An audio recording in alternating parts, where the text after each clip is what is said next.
Welcome back to OpenWord School. This is part of series of lectures on GBS. Today we'll be discussing pathogenesis of Guillain-Barré Syndrome. What is the pathogenesis? Guillain-Barré Syndrome is a group of acute immune-mediated polyneuropathies often triggered by infections. This is the most common cause of acquired weakness. This typically presents with ascending weakness, areflexia, and the dreaded complication is respiratory failure. Can have other autonomic dysfunction also. So now we will be discussing what is the pathogenesis of this. As already mentioned, this is a post-infectious autoimmune disease of the peripheral nerve, and the pathology is molecular mimicry. That is, when there is an infection, antibodies are produced against that pathogen or the immunogen, and this antibody attacks the peripheral nerves. That is the basic pathology or pathogenesis of GBS. So here you can see the immunogen. An antibody is formed. This antibody cross reacts with the host cell epitope, or it is a cross reacting antibody. What are the common triggers or immunogens? The most important and most common is Campylobacter jejuni. Other infections like cytomegalovirus, mycoplasma, Haemophilus influenza can also trigger. So the pathogenesis is by molecular mimicry. There are different subtypes of GBS.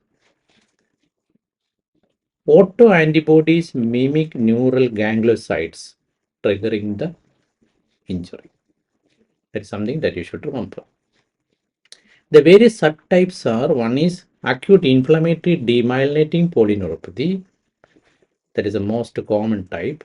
Then the AMAN or acute motor axonal neuropathy, AMSAN or acute motor and sensory axonal neuropathy, and the important variant is Miller-Fisher variant or Miller-Fisher syndrome called MFS, characterized by ophthalmoplegia, ataxia, and areflexia.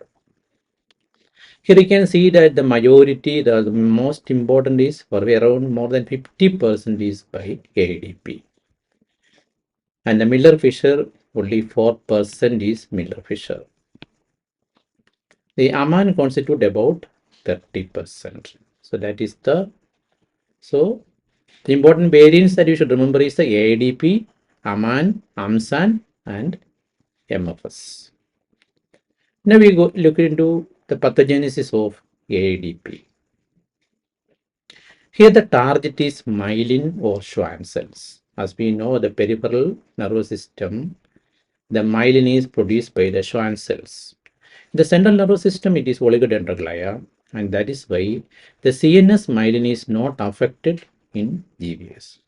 So this difference you should keep in mind. In AIDP, the pathogenesis or pathology starts or initiated at the nerve roots. And what is the mechanism? It is a basis because here the blood-brain barrier is weakest. The immune mechanism, there is a T cell infiltration, macrophage-mediated demyelination. So it is predominantly a T cell mediated and usually starts at a radiculopathy. So that is a demyelinating form of AIDP. And the fundamental difference you should remember from multiple sclerosis and other demyelinating illness, here it is the peripheral nervous system, myelin is attacked, Whereas in other conditions, the CNS myelin is affected. So optic nerve is not affected in GBS. So what are the consequences of this acute inflammatory demyelinating neuropathy? The consequence is as the myelin is lost, the saltatory conduction is blocked. So predominantly as the myelin is important for the conduction, in demyelinating neuropathy, the conduction is slowed, but the compound muscle action potential is not much affected. That is the CMAP, that is the compound muscle action potential, when the nerve is stimulated, is not much affected. But there is slowing your conduction and called what is called conduction block. In conduction block, what is meant is that you stimulate the nerve proximally and distally. The proximal stimulation produces a lesser amount of response. It is because of the blockage of the conduction due to in various places there is a demyelination. In severe cases, there can be secondary axonal damage and compound muscle action potential can be decreased. So, in demyelinating polyneuropathy, the major nerve conduction abnormality is slowing of the conduction and conduction block, which we have explained. Now we go into the axonal forms. Here the target is axolemma or axonal membrane. There is minimal inflammation. It is predominantly antibody complemented mediated attack, primarily at nodes of Ranvier. So here the problem is the axonal membrane is attacked by a complement mediated immune damage. So following which there is a paranodal myelin detachment and axonal degeneration. So the antibodies are usually the anti-ganglioside antibodies. The gangliosides are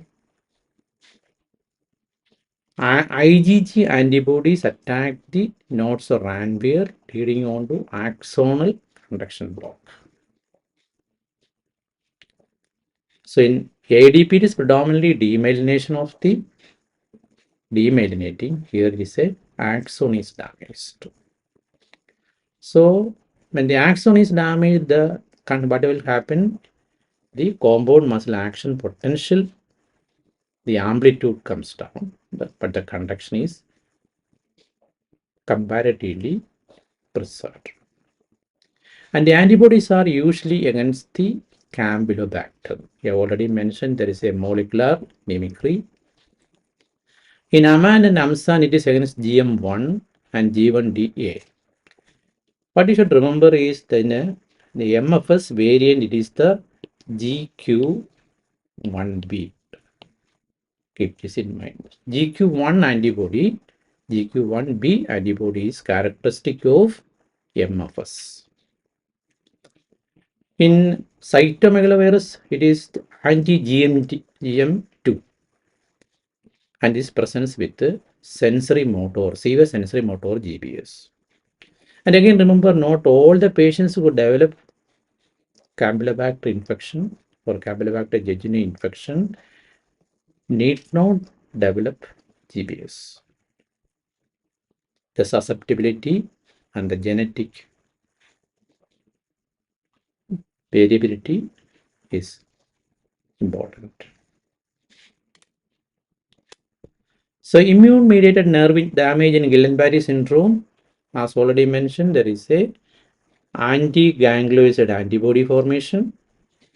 Antibodies bind to nerves, activation of the complement. This is what is happening in AMAN.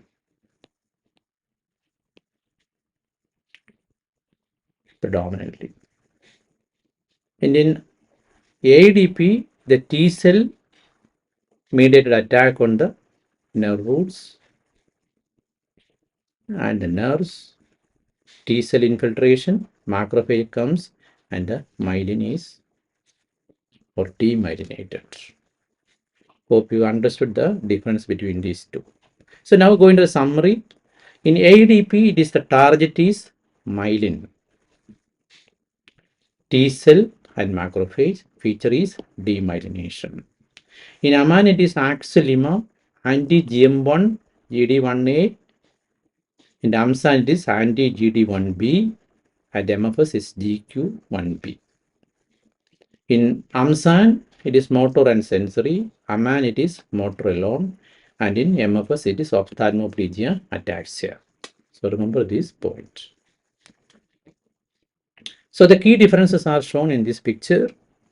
So common trigger, preceding infection, Campylobacter, CMV, etc. There are mainly two variants. One is AIDP and second is AMAN. AIDP, the pathology is T cell and macrophages. And AMAN, it is anti-ganglioside antibodies like anti-GM1, GD1A bind to gangliosides and it produces complement-mediated attack at predominant nodes of Reinbeer. Here, the T cell and macrophages attack the Schwann cells and myelin sheath. It is segmental demyelination, producing slowing of conduction and conduction block. The prognosis is little better because there is a remyelination can occur, and the AMAN, it may take longer recovery because the axons are damaged. So we have understood the pathogenesis. Recovery occurs over months. Some develop incomplete recovery, and in AMAN, the recovery is slower because the axons are damaged. The clinical features we have already mentioned. The typical presentation, the nerve conduction study, we have given an overview. The other investigations like CSF analysis and the therapy will be discussed in the next sessions. Hope it was useful to you. Stay tuned. Thank you.